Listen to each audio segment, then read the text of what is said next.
উত্তরের ঠাঠা বরেন্দ্র অঞ্চল হিসেবে পরিচিত জেলা নওগাঁ। একসময় বছরের বেশিরভাগ সময় পতিত পড়ে থাকত এখানকার বিস্তীর্ণ জমি। তবে এখন সেই চিত্র বদলে গেছে।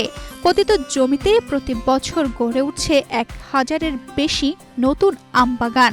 ধান ও চালের পাশাপাশি আম চাষেও নীরব বিপ্লব ঘটছে জেলাটিতে।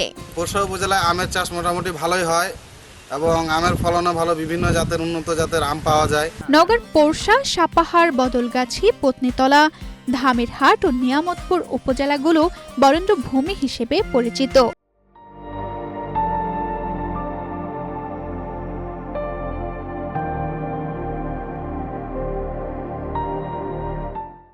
এ অঞ্চলে পানির স্তর অনেকটা নিচু হওয়ায় বছরের অধিকাংশ সময় জমি পতিত থাকে। বর্ষা মৌসুমে এসব জমিতে মূলত আমন ধান চাষ করা হয়। তবে ধানের তুলনায় আম চাষে বেশি লাভ হওয়ায় এখন এসব এলাকায় দ্রুত বাড়ছে বাণিজ্যিক আম বাগান। একমাত্র বর্ষাকালে ফসল হয় শুধু ধান, তাছাড়া অন্য কিছু হয় না। তো এই কারণে আমরা বিশেষ করে আমের চাষের উপরে ঝুঁকেছি। প্রতি মৌসুমে শত শত বিঘা জমিতে গড়ে উঠছে উন্নত জাতের আম্রপালির বাগান। বর্তমানে আম উৎপাদনে রাজশাহী ও চাঁপাইনবাবগঞ্জকে ছাড়িয়ে শীর্ষে রয়েছে উত্তরের খাদ্য ভাণ্ডার নওগাঁ। পরিমাণ আমের বাগান রয়েছে। আমরা আশা করছি যে চাঁপাইনবাবগঞ্জের চেয়ে আমরা এখন বর্তমানে আমরা এগিয়ে রয়েছি। তবে আমাদের এখানে কোনোভাবেই বা কোনো প্রকার আম গবেষণা কেন্দ্র নাই। ভালো কোনো আম আমরা যে মজুত করব সেরকম কোনো ব্যবস্থা নাই। এটা আমাদের সরকারের কাছে দাবি, আমাদের এখানে যেন আম গবেষণা কেন্দ্র করা হয়। মাটির বৈশিষ্ট্যগত কারণে নওগাঁর আম অত্যন্ত সুস্বাদু। ফলে রাজধানী সহ দেশের বিভিন্ন অঞ্চলে এর ব্যাপক চাহিদা তৈরি হয়েছে। এমনকি দেশের গণ্ডি পেরিয়ে বিদেশেও রপ্তানি হচ্ছে নওগাঁর আম।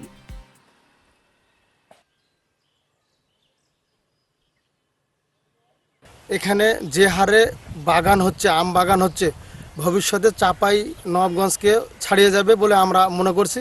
ন্যাংড়া, ফজলি, গোপালভোগ, খিরসাপাতি এগুলো আমের চাষ করতাম। এর পাশাপাশি এখন উন্নত মানের আম, যেমন হাইব্রিড আম, আম্রপলি, বাড়িফোর, এগুলো আমরা ব্যাপকভাবে চাষ করতেছি।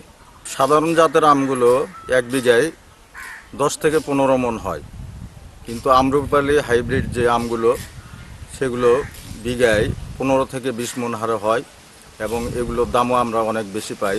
চাষিদের অভিযোগ, জেলায় আম সংরক্ষণাগার ও গবেষণা কেন্দ্র না থাকায় ভরা মৌসুমে তারা ন্যায্য মূল্য পান না। আম সংরক্ষণাগার ও গবেষণা কেন্দ্র স্থাপন করা হলে কৃষকরা আরো বেশি লাভবান হবেন। কোনো বাজার নাই, আমরা উচিত মূল্যটা পাই না। বাজার আমরা আমাদের কাছ থেকে 25 টাকা 30 টাকা কেজি তারা কিনে নিয়ে যায় 100 টাকা কেজি আম বিক্রি করে। আসলে আম রক্ষণাবেক্ষণ করার আমাদের এখানে কোনো ব্যবস্থাও নেই। আম গাছ থেকে নামানোর সঙ্গে সঙ্গে এখান থেকে আমাদের বিক্রি করে দিতে হয়, কারণ এটা তো কাঁচা মাল। চলতি মৌসুমে আম গাছে মুকুল আসতে শুরু করেছে। সবুজ পাতার ফাঁক ভেদ করে বেরিয়ে আসা মুকুলে এখন মুখরিত বাগানগুলো। অনেক বাগান মালিক মুকুলের পরিচর্যায় নিয়ে ব্যস্ত সময় বার করছে।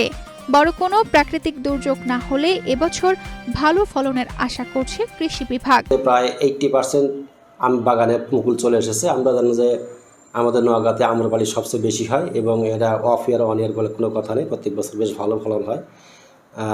একটু সমস্যা যেটা এই সময় দেখা দেয় যে আপনার কিছু থ্রিপস পোকার এই সময় আক্রমণ হয়, তাছাড়া এই সময় তেমন পোকামাকড় তেমন থাকে না। তবে কৃষকরা অত্যন্ত সচেতন, তারা আমের মুকুল আসার আগে থেকে স্প্রে করা শুরু করে এবং যখন মুকুল ফোটে তখন তারা স্প্রে করেন এবং মুকুল ঝরে যখন আবার গুটির মতো আম হয় তখন আবার স্প্রে করা শুরু করে। এবং আশা করা যাচ্ছে যদি আবহাওয়া এভাবে থাকে তাহলে আমাদের নওগাঁ জেলায় আবার আমের বাম্পার ফলন হবে। চলতি বছর নওগাঁ উপজেলায় প্রায় 30,300 হেক্টর জমিতে আম চাষ হয়েছে। এর মধ্যে নতুন করে বাণিজ্যিক আম বাগান গড়ে উঠেছে প্রায় 250 হেক্টর। তানজিদা রহমান, ইনায়া, বাংলাদেশ প্রতিদিন।